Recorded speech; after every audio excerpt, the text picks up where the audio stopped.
तुमच्याही घरामध्ये खूप सारे पैशा पाण्याचे प्रॉब्लेम चालू आहेत, हातात घेतलेलं काम पूर्ण होत नाही, अर्धवट काम राहून जातं, व्यवसायामध्ये प्रॉब्लेम आहे, हातात घेतलेलं काम कधी शेवटपर्यंत जात नाही, घरामध्येही छोटे मोठे भांडणं तणणं सारखं सुरू आहेत, गणगण सुरू आहे, घरातलं वातावरण सारखं निगेटिव्हच राहतंय, तसंच पैशा पाण्याचा प्रॉब्लेम चांगला सुरू आहे, आर्थिक स्थिती डगमावत आहे. तर अशा वेळेला आपल्या कुंडलीतला जो शनी असतो तो शनी थिर करणं म्हणजे शनी दोष दूर करणं खूप गरजेचं असतं. आणि ज्या वेळेस आपला शनी थिर नसतो किंवा शनी दोष आपल्या कुंडलीमध्ये असतो त्यावेळेस अशा प्रकारचे प्रॉब्लेम व्हायला सुरुवात होते. तर हे प्रॉब्लेम दूर करण्यासाठी आज मी तुम्हाला खूप सटीक उपाय सांगणार आहे जे तुम्हाला रेग्युलर शनिवारी करायचे आहेत. तर हे उपाय केल्यानंतर तुमच्या ह्या सर्व जे प्रॉब्लेम आहेत ते एकदम झटपट निघून जायला मदत करतील आणि हळूहळू निघूनच जातील. नमस्कार मंडळी, मी वर्षा येवले माझ्या चॅनलवर तुमचं खूप खूप मनापासून स्वागत करते. आता जास्त काही न बोलता आपण डायरेक्टच व्हिडिओकडे वळूयात. सगळ्यात या व्हिडिओची पहिली सुरुवात होते म्हणजे शनिवारच्या सकाळपासून. शनिवारी सकाळी झोपेतून उठल्यानंतर सगळ्यात पहिली आपल्याला दिवस उगायच्या अगोदर आंघोळ करायची आहे. आंघोळ करताना काय करायचंय तुम्हाला, आंघोळ करताना नॉर्मल पाण्याने आंघोळ न करता आंघोळीच्या पाण्यामध्ये थोडंसं मीठ आणि काळे तिळ टाकून तुम्हाला आंघोळ करून घ्यायची आहे. याने काय होतं की तुमचा जो शनिग्रह आहे तो मजबूत व्हायला सुरू होतो. तर तुमचा कोणत्याही प्रकारचा शनी दोष असू द्या तोही दूर व्हायला मदत होतं. दर शनिवारी या पद्धतीने तुम्हाला आंघोळ करायची आहे. तर आंघोळ झाल्यानंतर तुम्हाला आवर्जून शनिवारच्या दिवशी हनुमानाच्या मंदिरात जायचं आहे. आता तुमच्या घराजवळ शनी मंदिर असेल तर शनी मंदिरातही जायचं आहे. हनुमानाचं आणि शनीचं मंदिर जवळजवळ असेल तर दोन्हीही मंदिरात तुम्हाला जायचं आहे. तर सगळ्यात पहिलं शनी देवाला तुम्हाला शनिवारच्या दिवशी मोहरीचं तेल जे असतं ते तेल अर्पण करायचं आहे. तर मोहरीचं तेल अर्पण केल्यानंतर तुम्हाला शनिदेवाच्या समोर तुमच्याकडं निळ्या रंगाची जर फुलं असतील ब्लू कलरची तर ते फुलं नक्कीच शनिदेवाला तुम्हाला शनिवारी अर्पण करायचे आहेत. शक्य झालं तर शनिवारी तुम्हाला काळे वस्त्र अर्पण करायचे आहेत. तसंच शनी मंदिरात गेल्यानंतर शनिदेवाला मोहरीचं तेल अर्पण करायचं, निळे फुलं अर्पण करायचे, नंतरून तिथं एक दिवा लावायचा. त्या दिव्यामध्ये मोहरीचं तेल असावं आणि त्या तेलामध्ये थोडेसे काळे तीळ टाकायचे आणि दिवा लावायचा. मनोभावे शनिदेवाचं दर्शन घेऊन यायचं. तसंच हनुमानाची देखील तुम्हाला म्हणजेच आपल्या मारुती देवाची देखील तुम्हाला तशाच पद्धतीने पूजा करायची. बस मारुतीच्या समोर तुम्हाला लाल फुलं अर्पण करायचे आहेत. जो शेंदूर असतो तो शेंदूर घेऊन जायचा. शेंदूर थोडा तेलामध्ये मिक्स करून मारुतीला शेंदूर लावायचा, लाल फुलं अर्पण करायचे आणि मोहरीच्या तेलाचा दिवा तिथं आपल्या मारुती देवाला लावायचा. जेवढी तुम्ही मारुतीची सेवा करता, हनुमानाची सेवा करता त्या सेवाने शनिदेव खुश होत असतात. जेवढी तुम्ही मारुतीची सेवा करता तेवढं तुमचा जो शनीचा प्रॉब्लेम आहे, शनी दोषाचा प्रॉब्लेम आहे त्याचं निवारण होत असतं. तर मंदिरात गेल्यानंतर तुम्हाला हनुमान चालीसा आवर्जून म्हणायची आहे. तर मंदिरात सगळीकडेच हनुमान चालीसा लिहिलेली असते, तिथंच मंदिरात उभा राहून हनुमान चालीसा म्हणून घ्यायची.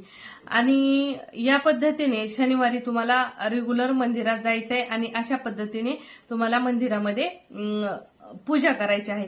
नंतरून मंदिराच्या समोर शनिवारच्या दिवशी आवर्जून ज्यांना गरजू लोक आहेत, गरीब लोक बसलेले असतात त्यांना तुम्हाला दान धर्म आवर्जून करायचा आहे. त्या दानामध्ये खडं मीठ असावं, काळी उडीद डाळ असावी, तसंच लोखंडाचं एखादं भांडं असेल तरी चालेल, काळे वस्त्र असावेत, जे तुमच्याच्याने देणं होईल ते देऊ शकता तुम्ही. पण ह्या गोष्टी मेन आहेत. आणि जे दान तुम्हाला शनिवारच्या दिवशी करायचं आहे त्या दानाच्या गोष्टी चुकूनही शनिवारी खरेदी करायच्या नाही. जे दान तुम्हाला शनिवारच्या दिवशी करायचंय त्या दानाच्या गोष्टी तुम्हाला शुक्रवारीच खरेदी करून ठेवायच्या आहेत. आणि आवर्जून तुम्हाला काही ना काही छोटं मोठं दान तिथं शनिवारच्या दिवशी करायचं आहे. तसंच शनिवारच्या दिवशी तुम्हाला पिंपळाच्या झाडाची आवर्जून पूजा करायची आहे.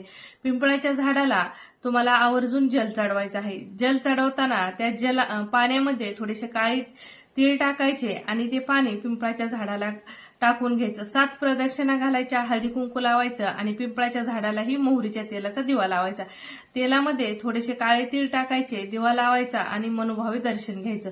तुमच्या मनात काही इच्छा अपेक्षा असेल तर तीही बोलू शकता. तुमच्या कोणत्या समस्येचं निवारण करायचं असेल तर ती समस्या तिथं बोलू शकता. तसंच शनिवारच्या दिवशी आणखीन एक गोष्ट आवर्जून करायची.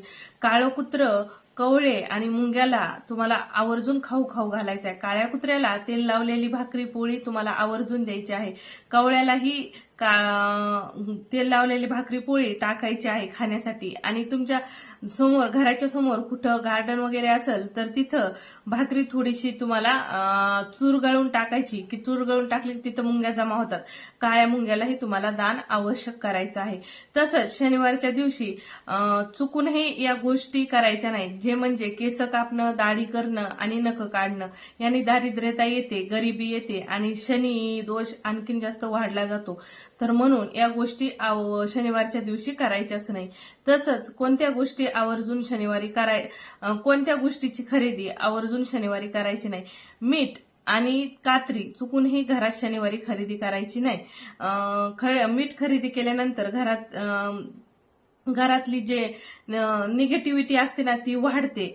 आणि मीठ खरेदी चुकूनही शनिवारच्या दिवशी करायचं नाही. शनिवार सोडून कधीही मीठ खरेदी करा. आणि ज्या दिवशी शनिवारच्या दिवशी कात्री खरेदी केल्यानंतर घरातले भांडणं तंटे वाढत असतात. म्हणून शनिवारच्या दिवशी कात्रीही खरेदी करायची नाही. या गोष्टी खरेदी करायच्या नाही.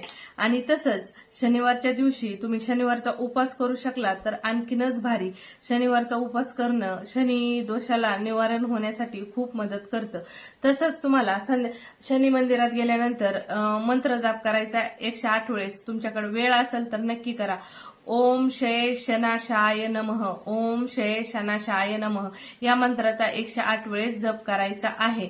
आणि मंदिरात वेळ नसेल तर घरी बसून संध्याकाळी आलं तरीही हा जप केला तरी चालेल. या सर्व गोष्टी जर तुम्ही व्यवस्थितरित्या शनिवारच्या दिवशी केल्या तर तुमच्यावरचा जो शनी दोष आहे तो हळूहळू निघून जायला सुरुवात होईल आणि तुमच्या घरातील आर्थिक स्थिती स्थिर होईल. पैसा पाण्याचा प्रॉब्लेम निघून जाईल.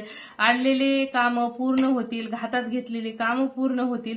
म्हणजे तुमच्या घरातला प्रत्येक ज्या गोष्टी आहेत त्या गोष्टी व्यवस्थित चालतील. घरातील निगेटिव्हिटी निघून जाईल. अशा पद्धतीने या सर्व गोष्टी नक्कीच करा. आजचा व्हिडिओ कसा वाटला कमेंटमध्ये सांगायला विसरू नका. व्हिडिओ आवडला असेल तर लाईक शेअर करायलाही विसरू नका. परत भेटू अशाच नवीन व्हिडिओ सोबत. तोपर्यंत नमस्कार.